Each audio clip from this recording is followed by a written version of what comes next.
Welcome to Lotus Light Teachings, a space where we explore timeless wisdom and spiritual insights to help navigate life's greatest questions. Today, we're embarking on a profound journey, one that could change the way you see the world and yourself. Have you ever wondered what truly matters in the end? If you could go back in time and share the most valuable lessons with your younger self, what would you say? Many of us spend years, sometimes even a lifetime, chasing happiness, seeking success, and striving for more. But what if I told you that the truths we search for are already within us? What if the key to a meaningful life isn't about adding more, but about letting go? Imagine yourself at the end of your journey, looking back.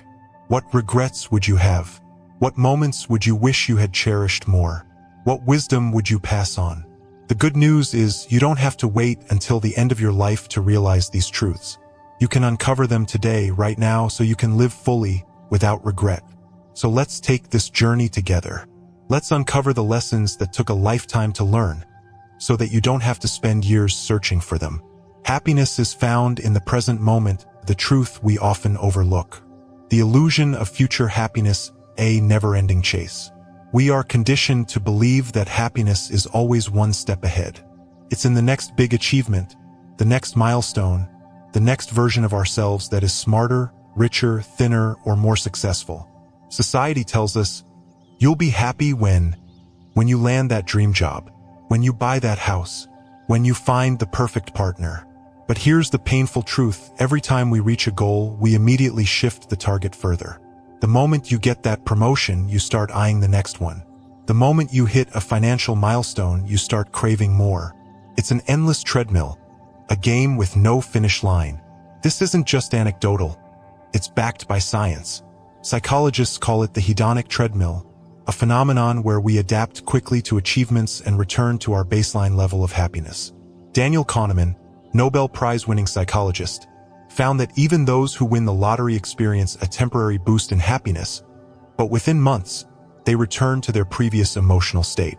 Success, wealth, and achievements provide a momentary high, but they do not offer sustained fulfillment. So what happens?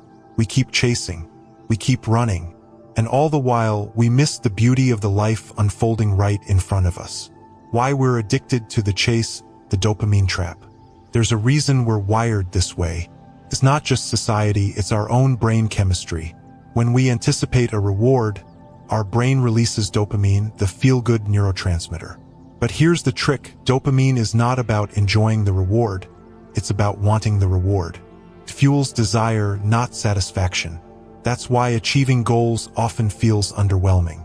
You dream about getting that dream car for years, but the moment you have it, the excitement fades. Suddenly, it's just another vehicle and your mind moves on to the next thing.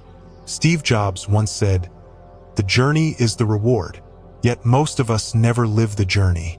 We're too busy obsessing over the destination. The Buddhist wisdom, happiness, is already here. Over 2,500 years ago, the Buddha saw through this illusion. He realized that the root of suffering wasn't not having enough, but always wanting more. There's a famous Buddhist teaching: happiness is not found in having more, but in needing less. This is not about rejecting ambition. It's about detaching your self-worth from external success. It's about realizing that nothing outside of you will ever bring you lasting happiness, because true happiness is an inside job. Think about the most peaceful people you've ever met. Were they the richest, the most successful, the most famous? Likely not. The people who radiate true joy are often those who have made peace with the present moment. The beggar and the hidden jewel, the greatest metaphor for life. There is an ancient parable about a beggar who spent his life suffering, unaware that a priceless jewel was sewn into his coat. He searched everywhere for wealth, never realizing he already possessed immense riches. This is us. We are the beggar. The jewel is our capacity for joy. But instead of looking inward, we spend our lives searching for fulfillment in status, possessions, and external validation. Dalai Lama once said, "We sacrifice our health in order to make money. Then we sacrifice our money to recuperate our health. And then we are so anxious about the future that we do not enjoy the present." So, the question is, When will you realize that happiness is not something to chase, but something to awaken within you? The power of mindfulness, how to break the cycle. Mindfulness is not just a spiritual concept. It's a practical tool backed by neuroscience. Studies at Harvard show that people who practice mindfulness, being fully present, report significantly higher levels of happiness. Why? Because the present moment is the only thing that is real. The past, a memory. The future, projection. But right now, this is the only thing that truly exists. How do you train yourself to live in the moment? Pause and observe. Take a deep breath. Look around. Notice the tiny details. The warmth of the sun, the sound of laughter, the taste of your morning coffee. Detach from thoughts. Your mind will always pull you into the future. Recognize that you are not your thoughts. You are the observer. Practice gratitude. Instead of focusing on what's missing, focus on what's already here. Gratitude rewires your brain for contentment. Set intentions, not expectations. It's okay to have goals, but don't tie your happiness to them. Work towards them with passion, but don't believe they will complete you. The Michael Jordan mindset, enjoying the game, not just the trophy. Michael Jordan, the greatest basketball player of all time, didn't become a legend by focusing solely on championships. He loved the game. He loved every moment on the court. The struggle, the practice, the competition. Many athletes, after winning major titles, fall into depression. Why? Because they put their entire identity into winning. Once they reach the top, they realize it wasn't enough. Jordan's secret? He wasn't just addicted to winning, he was addicted to playing. He found happiness in the process, not just the results. So ask yourself, are you living like Jordan, finding joy in the game itself? Or are you waiting for the trophy to make you happy? The final question, what if today was enough? Imagine this. If nothing in your life changed, if you never got richer, more successful, more admired, could you still be happy? If the answer is no, then happiness will always remain one step away. But if the answer is yes, if you can learn to embrace this moment right now, then you have already won. Because happiness isn't something to achieve, it's something to recognize, and it's waiting for you right now. Practical exercise, train your mind for happiness. For the next 7 days, practice this simple challenge. Every morning, write down 3 things you are grateful for.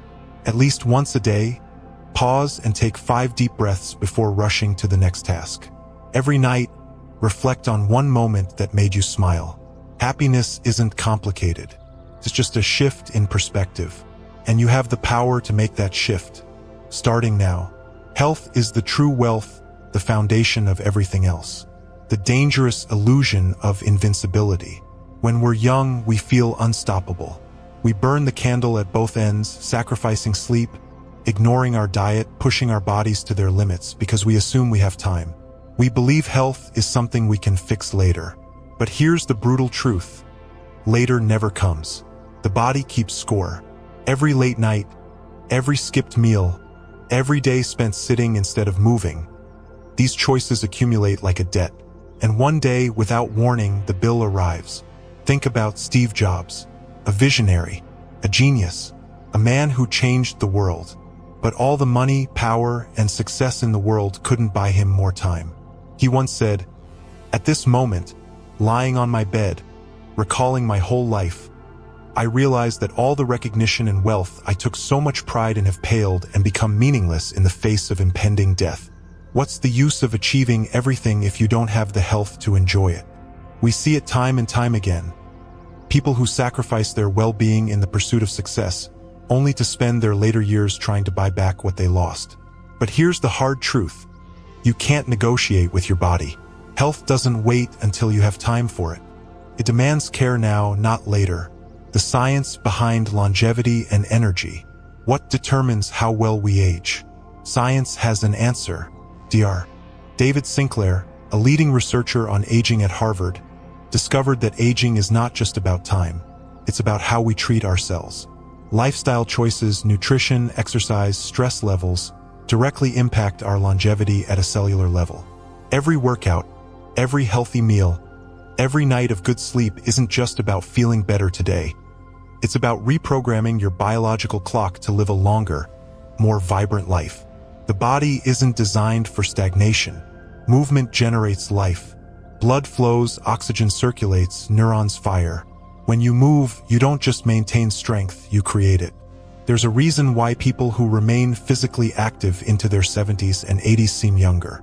It's not just genetics, it's daily choices. The 80-year-old who walked every day. There's a powerful story about an 80-year-old man who walked every single day, regardless of the weather.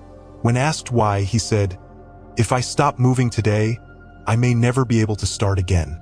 That's not just philosophy, it's biology. We don't lose strength because we age. We age because we stop using our strength. Neuroscientists have found that muscle loss and mental decline aren't inevitable consequences of aging. They're consequences of inactivity. Your body adapts to how you use it. If you challenge it, it grows. If you neglect it, it deteriorates. The lesson? Motion is life. The Buddhist view, your body is a vessel. Buddhism teaches that the body is the vessel that carries us through life. Your body is the vessel that carries you to enlightenment. Think of it like a boat. If a sailor neglects their boat, lets it decay, ignores the leaks, eventually, it sinks. In the same way, if we ignore our bodies, we sabotage our own journey. A weak body affects everything. Mental clarity, emotional resilience, even spiritual growth. It's hard to meditate when your body aches. It's hard to stay present when exhaustion clouds your mind. That's why in Zen monasteries, monks engage in physical labor, chopping wood, carrying water, practicing martial arts. They understand that the body and mind are one. You can't have true inner peace if you're physically suffering due to neglect. The Kobe Bryant mentality, train like your life depends on it. Kobe Bryant was a legend not just for his skill but for his discipline. At 4 a.m. while others slept, he was in the gym. He treated his body like a sacred weapon, sharpening it every single day. Not because he had to, but because he understood a fundamental truth. If you take care of your body, it will take care of you. Bryant once said, "Rest at the end, not in the middle." Most people do the opposite, they rest too soon. They take it easy while they're young, assuming they can catch up later. Then, by the time they realize their mistake, it's too late. Kobe didn't train for one game. He trained for the long game. And that's how you should approach your health. The modern epidemic. We are dying from comfort. We live in the most advanced era in human history, yet people are unhealthier than ever. Why? Because we were designed for struggle, not for comfort. Our ancestors hunted, ran, lifted, fought. Today we sit, we scroll, we avoid discomfort at all costs, and it's killing us. Obesity, heart disease, diabetes, depression. These aren't just medical conditions. They are lifestyle diseases, symptoms of a life spent in excess comfort and minimal movement. If you want to reclaim your energy, your strength, your life, you must make movement a non-negotiable.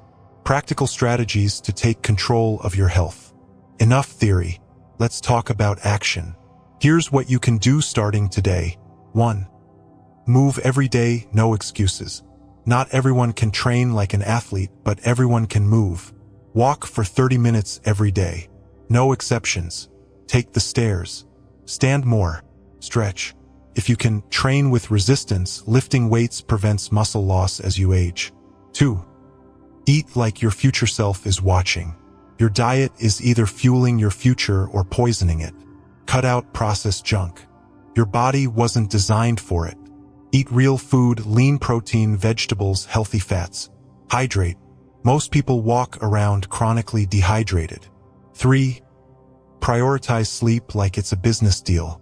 Sleep is not for the weak. It's for the strong. Aim for 7 to 9 hours. Non-negotiable. Create a night routine. Dim the lights. Avoid screens. Sleep at the same time. Poor sleep equals poor recovery. Poor recovery equals poor health. 4. Manage stress like a CEO. Stress is the silent killer. It ages you faster than time itself. Meditate. Even 5 minutes a day rewires your brain for resilience. Breathe deeply. Controlled breathing lowers cortisol. Take breaks. Walk in nature. Protect your mental energy. 5. Treat health like an investment. Think of every meal, every workout, every night of sleep as a deposit into your future self's bank account. Every day you skip, you withdraw energy, strength, and time from your future. Every day you prioritize health, you invest in a longer, stronger, more vibrant life. Final reflection. What will you choose? One day your body will give you a choice. Pain or power. Pain if you neglect it. Power if you respect it. So what will you choose? Because no matter how old you are, no matter where you are in life, your body can heal, adapt, and improve. But only if you start today. Relationships matter more than money or success. The true measure of a life well lived. The illusion of success, when ambition becomes a trap. We live in a world obsessed with achievement. From an early age, we are conditioned to believe that success is measured by numbers, salary figures, promotions, investments, net worth. We idolize billionaires, celebrate CEOs, and chase career milestones as if they hold the key to fulfillment. But let me ask you this. At the end of your life, what will truly matter?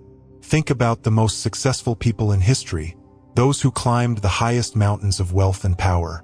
When they reflect on their lives, do they speak about their bank accounts, their corporate empires, their stock portfolios? No, they talk about love, about the people they wish they had spent more time with, about the relationships they neglected in pursuit of more. Steve Jobs, one of the greatest innovators of our time, built a trillion-dollar company. But on his deathbed, he didn't speak about Apple. He spoke about regret. He admitted that in chasing success, he had lost touch with the things that truly mattered: family, connection, love. Warren Buffett, one of the wealthiest men in the world, has publicly stated that success is not measured by money. He says, "In the end, the measure of your success in life comes down to one question. Do the people you love actually love you back? Success without love is empty. Wealth without deep human connection is meaningless. The truth is, you can always make more money, but you can never buy back lost time." The Buddhist perspective, true wealth is in the heart. The Buddha taught that the richest person is not the one with the most possessions, but the one with the most love. Imagine a man who owns palaces, fleets of cars, and endless luxury, but he eats every meal alone, surrounded by people who only care about his wealth. Now imagine a simple farmer who lives modestly, but is surrounded by a loving family, deep friendships, and laughter at his dinner table every night. Who is truly rich? In Buddhism, love and compassion are seen as the greatest treasures a person can accumulate. The Dalai Lama once said, "The purpose of our lives is to be happy, and happiness comes from warm-heartedness." Wealth fades, power shifts, titles mean nothing in the grand scheme of life. But the impact you have on others, the way you made people feel, the love you gave freely, that is what remains. So why do we spend our lives prioritizing things over people? The deathbed confession, what truly matters at the end. There is a powerful story of a highly successful businessman. He worked 80-hour weeks, built a financial empire, and was respected in his industry. But on his deathbed, he whispered one final regret. "I wish I had spent less time in the office and more time telling my family I loved them." Let that sink in. He didn't wish for more money. He didn't wish for another deal or another promotion. He wished for time that was already gone. This is not just a story, it's a pattern. Hospice nurses and caregivers who work with the dying often say the same thing. The biggest regrets of people at the end of their lives are not about work.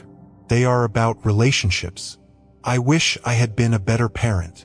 I wish I had spent more time with my spouse. I wish I had told my friends how much I loved them." Do you see the common theme? It's never about success. It's always about love. The science of connection, why relationships impact longevity and happiness. Harvard University conducted an 80-year study on happiness, one of the longest-running studies in history. The conclusion? Good relationships keep us happier and healthier, period. The study found that people with strong connections lived longer and had fewer health issues. Loneliness is as harmful as smoking 15 cigarettes a day. The quality of relationships matters more than the quantity. Having a few deep connections is far better than having many shallow ones. This isn't just emotional wisdom, it's biological fact. When we feel loved and connected, our brains release oxytocin, the bonding hormone that reduces stress and boosts happiness. Meanwhile, loneliness triggers cortisol, the stress hormone that weakens the immune system, accelerates aging, and increases the risk of heart disease. In short, if you want to live longer, healthier, and happier, invest in your relationships. The busy excuse, the lie we tell ourselves. How often do we say, "I'll spend more time with my family once things settle down. I'll reach out to my old friend next month when I have time. I'll start dating again when I feel ready." And then we never do. We tell ourselves we're too busy, that we'll prioritize relationships later. But let's be honest, later never comes. The reality, we make time for what matters. If we don't invest in relationships now, we will wake up one day to find ourselves rich in money but bankrupt in love. Think about the people in your life right now. Your parents, your siblings, your closest friends. Do you assume they will always be there? Because they won't. Life is unpredictable. People move away. People drift apart. People pass on. So what are you waiting for? The practice of love, how to strengthen relationships today. It's not enough to realize relationships are important. You have to act. Here's how you can start strengthening the relationships in your life today. 1. Tell people you love them now, not later. Don't assume people know how you feel. Say it. Show it. Often. Call your parents and tell them you appreciate them. Look your partner in the eyes and say, "I love you." Reach out to an old friend before time makes the distance permanent. 2. Schedule relationships like you schedule work. We plan meetings. We plan deadlines. Why don't we plan time for the most important things? Set a reminder to call a friend every week. Have a non-negotiable family dinner. Block out time for loved ones just as you would for an important client. 3. Be present. Put the phone down. What's the point of being with people if your mind is elsewhere? Next time you're with someone, put your phone away. Listen, really listen when they talk. Give them your full attention, as if they are the most important person in the world. Because to them, you might be. 4. Let go of petty grudges. Many relationships die not because of big betrayals, but because of small resentments that were never resolved. Ask yourself, is this grudge really worth losing someone I love? If it's not, reach out. Apologize if needed. Choose forgiveness over pride. Because pride never saved a relationship, but humility has saved millions. Final reflection. What will you regret? At the end of your life, what will you wish you had done differently? Will you wish you had worked more hours? Or will you wish you had laughed more, hugged more, loved more? You already know the answer. So don't wait for someday. Someday is a lie. Prioritize love. Prioritize connection. Prioritize the people who make your life worth living. Because in the end, love is the only wealth that truly matters. Don't fear aging. It's a gift, not a burden. The fear of aging, a socially constructed illusion. Why do we fear aging? Is it the wrinkles, the slowing body, the fading youth? Or is it something deeper, something society has ingrained into us from an early age? From the moment we are born, we are told that youth is power. Advertisements flood our screens with creams to reverse aging, fitness plans to fight old age, and a cultural obsession with staying young at all costs. We treat aging as if it's a disease, as if every passing year is something to be mourned rather than celebrated. But let's challenge that mindset. Let's redefine what it means to grow older. Because aging is not a curse. It's a privilege denied to many. Look at the greatest minds in history. Did their best work come in their 20s? No. Mahatma Gandhi led India to independence at 78. Nelson Mandela became South Africa's president at 76. Michelangelo was still sculpting at 88. Warren Buffett continues to shape global finance at 93. These people didn't slow down because of age. They embraced it. They used their accumulated wisdom, their years of experience, their clarity of vision to make the world better. So, Let me ask you, what if aging isn't about losing strength but gaining perspective? What if the years ahead of you hold more power than the years behind? The wisdom that only age can bring. The Buddha once said, "Time is the great teacher of wisdom." Think about this. When you were young, you rushed through life, always chasing something. Success, love, validation. Every mistake felt like the end of the world. Every setback felt permanent. But as you age, something shifts. You begin to see patterns. You start to understand what truly matters and what doesn't. You realize that stress over small things is wasted energy. You stop caring so much about what people think because opinions change like the wind. You learn that true happiness comes from inner peace, not external validation. This is the gift of time. Clarity, perspective, peace. It's no coincidence that some of the world's greatest spiritual teachers, Dalai Lama, Thich Nhat Hanh, Eckhart Tolle, carry a sense of deep tranquility. They've walked through decades of life storms, and now they see the world with different eyes. The question is, are you willing to embrace this gift? Or will you keep clinging to the illusion that youth is the only time worth living? Aging is not decline, it's evolution. Look at nature. Does a tree stop growing because it's old? No. It stands taller, its roots grow deeper, its branches provide more shade, its presence becomes more powerful. Humans are no different, yet many people choose decline. They retire not just from work, but from life. They stop learning. They stop challenging themselves. They surrender to the false belief that their best days are behind them. But then there are those who break the mold. A woman who starts painting at 78 and discovers a passion she never knew she had. A man who runs his first marathon at 65, proving that the body adapts to how we use it. A grandmother who learns a new language at 80, proving that the brain remains limitless when exercised. These people understand something powerful. Aging is not about decline. It's about evolution. It's about shedding the insecurities of youth. It's about stepping into wisdom. It's about finally having the courage to live fully, without the need for approval, without the fear of failure. The science of longevity, why your mindset matters. Neuroscientists have studied people who live past 100, and they found a common pattern. It's not genetics. It's not diet. It's attitude. Dr. Becca Levy at Yale University discovered that people who view aging as a positive experience live an average of 7.5 years longer than those who fear it. Why? Because the mind-body connection is real. People who embrace aging stay active longer. They engage socially, which keeps the brain sharp. They see opportunities instead of limits, keeping their spirits young. Compare that to those who dread aging. They withdraw from life. They assume decline is inevitable. Their bodies follow their beliefs. Muscles weaken, minds slow, energy fades. It's not biology, it's mindset. So I ask you, are you programming yourself for growth or for decay? Why the fear of aging is worse than aging itself. What if I told you that the real problem isn't aging, it's your fear of it? Most people don't actually fear growing older. They fear becoming irrelevant, losing purpose, watching time slip away without meaning. But here's the truth. You don't become irrelevant because of age. You become irrelevant because you stop engaging with the world. You don't lose purpose because you're older. You lose purpose because you stop seeking new experiences. Time isn't slipping away. It's waiting for you to claim it. Aging doesn't take away your fire, you do.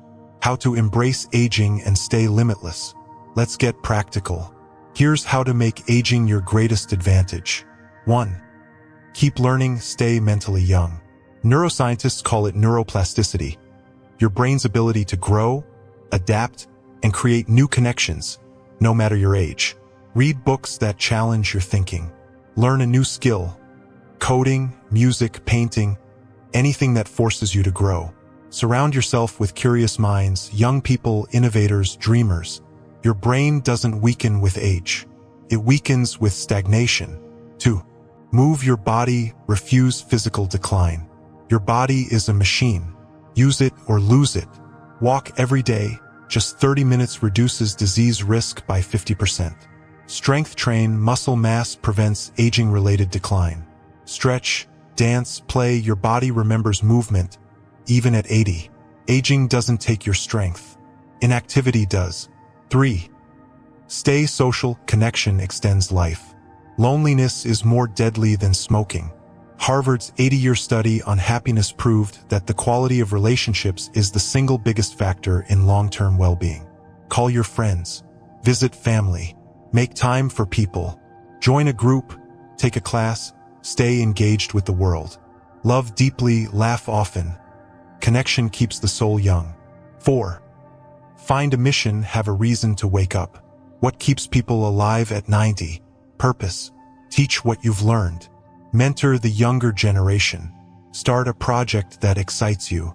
Aging isn't the end of the story. It's the beginning of a new chapter. Final thought, the question you must answer.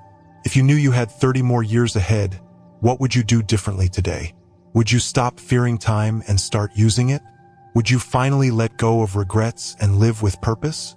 Would you embrace the wisdom you've gained and step into the most powerful version of yourself? Because aging isn't about losing life. It's about finally learning how to live it. It's never too late to try something new. The power of reinvention. The myth of too late.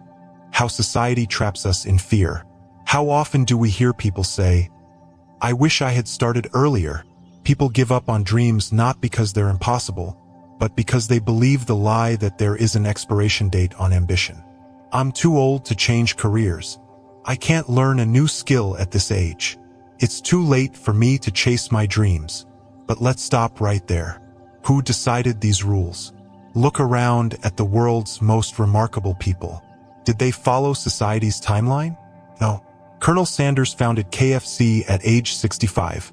Vera Wang became a fashion designer at 40, after years as a figure skater. Ray Kroc didn't turn McDonald's into a global empire until his 50s. Grandma Moses started painting in her 70s and became a world-renowned artist. These people didn't let a number on a calendar define them. So the real question is, what's stopping you? Why we fear starting over? The real enemy is our mindset. The real reason people don't start isn't age. It's fear. Fear of looking foolish. Fear of failure. Fear of wasting time. We convince ourselves that we should have started sooner, so now it's not worth starting at all. But this thinking is completely backward. Imagine you're 50 and want to learn piano. You hesitate, thinking, by the time I get good, I'll be 60. Now ask yourself, and how old will I be if I don't learn? The answer? Still 60. Time is going to pass anyway. The question is, will you have something to show for it? Buddhist wisdom. Every day is a new beginning. The Buddha taught that clinging to the past is the root of suffering. We resist change because we believe we are the same person we were yesterday. But here's the truth. Every day is a chance to start fresh. Life is constantly changing. The river never flows the same way twice. The self you were a decade ago no longer exists. Why, then, should your dreams be stuck in the past? Let go of the idea that you should have started earlier. Let go of the guilt, the regret, the what-ifs. They are weights holding you back from the life you are still capable of living. The best time to start was yesterday. The second best time? Right now.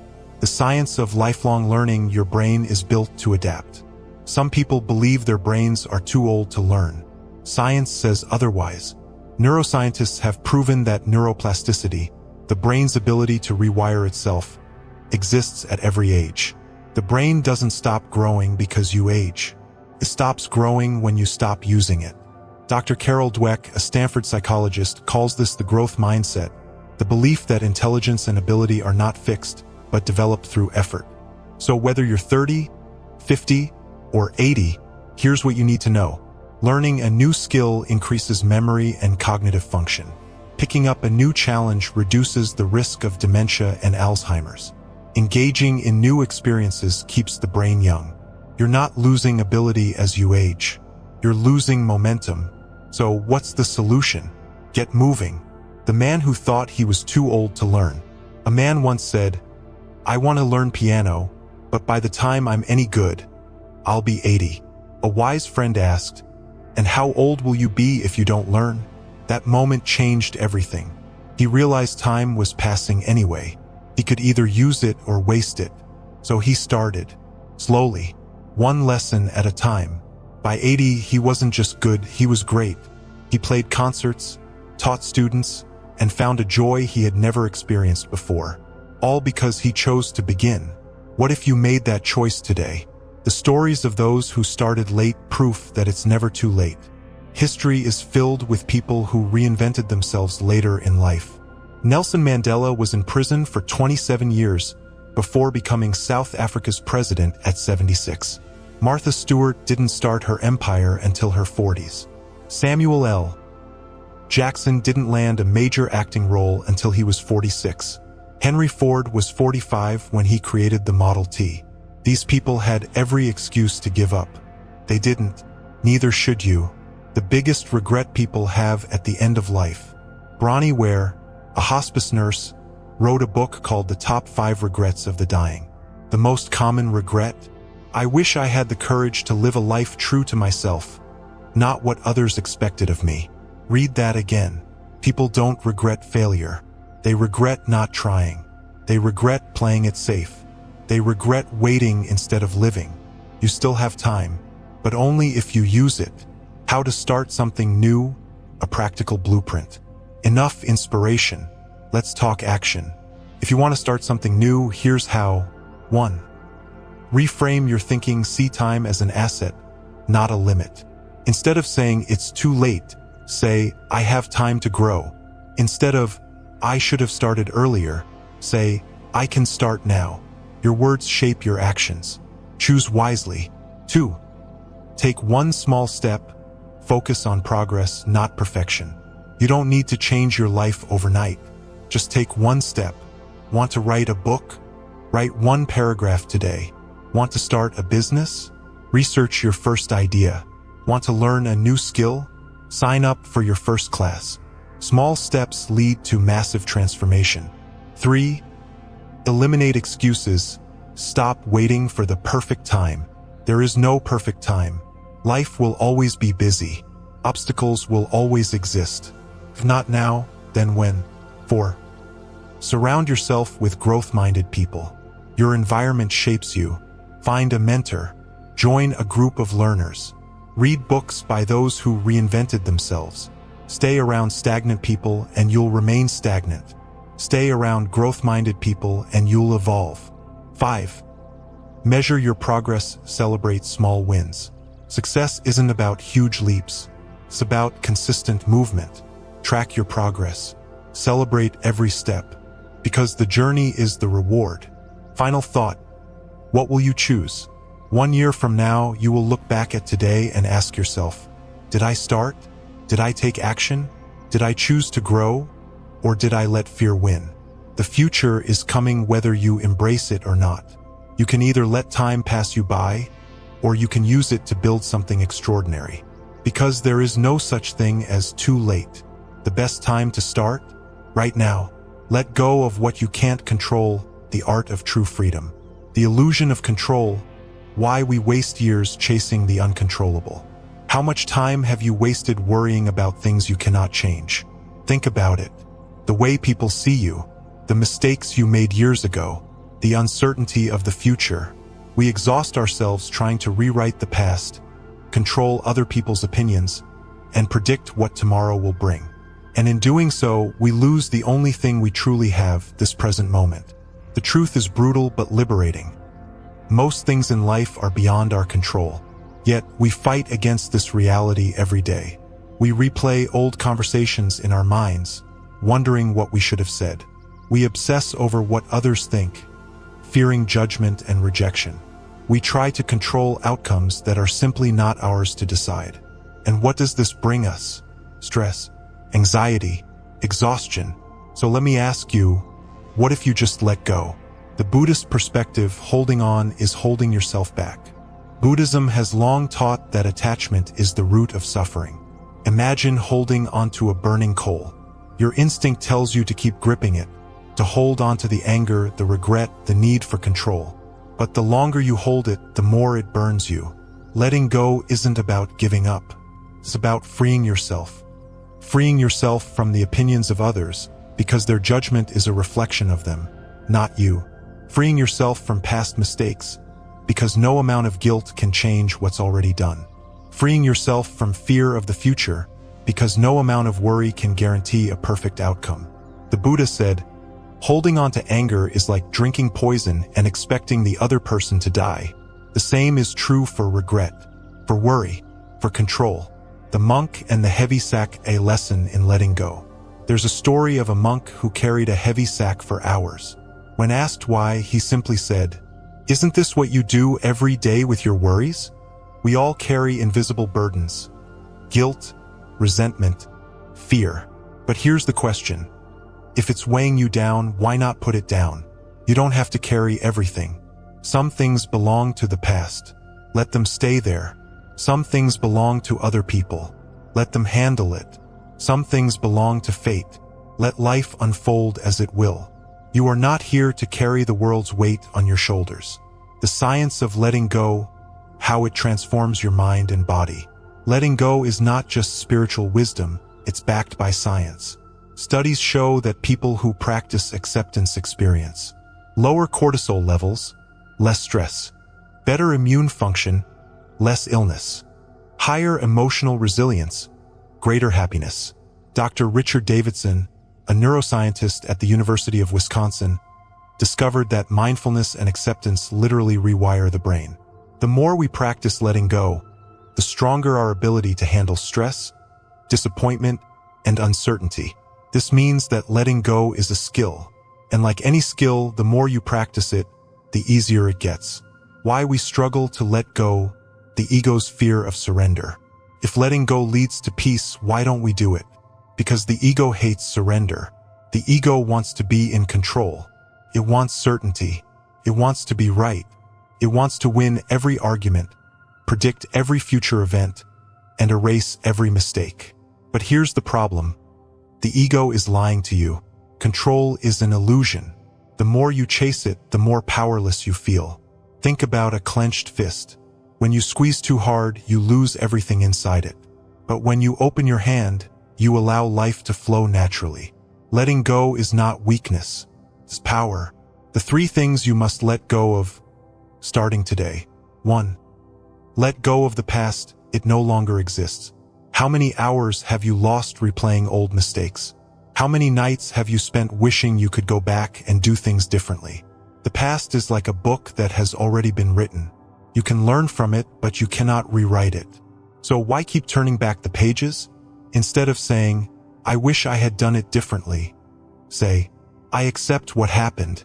Now, how can I grow from this?" Regret is wasted energy. Use that energy to build your future, not mourn your past. 2. Let go of the opinions of others. They don't define you. How often do we let fear of judgment dictate our lives? We don't speak up because we fear being criticized. We don't chase our dreams because we fear failure. We don't live authentically because we fear rejection. But let's be real, people will judge you no matter what. So you have a choice. Live for their approval or live for yourself. Here's the truth. What others think of you is none of your business. You could be the kindest, smartest, most talented person in the world, and someone will still find a reason to criticize you. Let them talk. Let them judge. Let them misunderstand you. Your job is not to be liked. Your job is to be free. 3. Let go of the future, focus on what you can control. The future is unwritten. You can prepare. You can plan. But you cannot predict every outcome. Yet, most people waste their lives worrying about what might happen, losing today for a tomorrow that isn't guaranteed. Instead of worrying, focus on what you can control. Your mindset, your actions, your response to challenges. That's it. That's all that's within your power. Everything else? Let go. How to practice letting go, a practical guide. Letting go isn't just an idea, it's a practice. Here's how you can start. Step 1. Identify what you're holding on to. Ask yourself, what am I constantly worrying about? Is it the past? Is it what others think? Is it fear of the future? Write it down. Make it real. Because once you see it clearly, you can start to release it. Step 2. Challenge the need for control. Ask yourself, Can I actually control this? If the answer is no, then it's time to let go. If the answer is yes, then take action. But stop worrying about it. Step 3. Use the power of breath. The fastest way to calm your mind is breathing. Try this. Take a deep breath in for 4 seconds. Hold for 4 seconds. Exhale for 8 seconds. This simple practice signals to your brain it's okay to release. Step 4. Repeat a letting go mantra. Try saying, I release what no longer serves me. I choose peace over control. I am free from the past, present in this moment. Words shape reality. Speak your freedom into existence. Step 5. Trust the flow of life. Life is not meant to be controlled. It's meant to be lived. Trust that things will unfold as they should. Because when you stop trying to control everything, you finally allow life to surprise you. Final thought, what will you choose? You have 2 choices. Keep gripping the burning coal of worry, regret, and control, or drop it and step into true freedom. The past is gone. The future is unknown. But right now you are free. All you have to do is let go. And so here we are, 6 profound lessons, drawn from the experiences of those who have lived, loved, and learned. Perhaps, as you listened, something within you resonated. A memory, a realization, or maybe even a quiet whisper of change. If there's one truth that stands out above all, it is this: life is not measured by how much time we have, but by how well we choose to live it. Happiness is not waiting in the future. It's here, in this moment, in the breath you just took, in the love you give freely, in the gratitude you feel right now. So what will you do with this wisdom? Will you keep chasing, or will you pause and embrace what you already have? Will you continue to fear aging, or will you see it as a gift, an invitation to wisdom and clarity? Will you allow worry and regret to steal your peace, or will you finally let go and trust the flow of life? For me, these lessons didn't come easily. I too spent years believing happiness was somewhere out there. I, too, let time slip through my fingers, waiting for the perfect moment that never arrived. But the moment I stopped chasing and started noticing, the way the morning sun touches my skin, the sound of laughter filling a room, the warmth of an old friend's embrace, that's when I truly began to live. So I leave you with this. When your journey comes to an end, and you look back at the life you've lived, will you smile knowing you embraced it fully? Or will you wish you had started sooner? I would love to hear from you. What lesson spoke to your heart the most today? Share your thoughts. If this message resonated with you, don't keep it to yourself. Share it with someone who needs to hear it. Let's spread light and wisdom together. And if you'd like to continue exploring life's greatest truths with us, be sure to like, subscribe, and turn on notifications so you never miss a lesson on the path to wisdom. Live fully, love deeply, and most importantly, start now.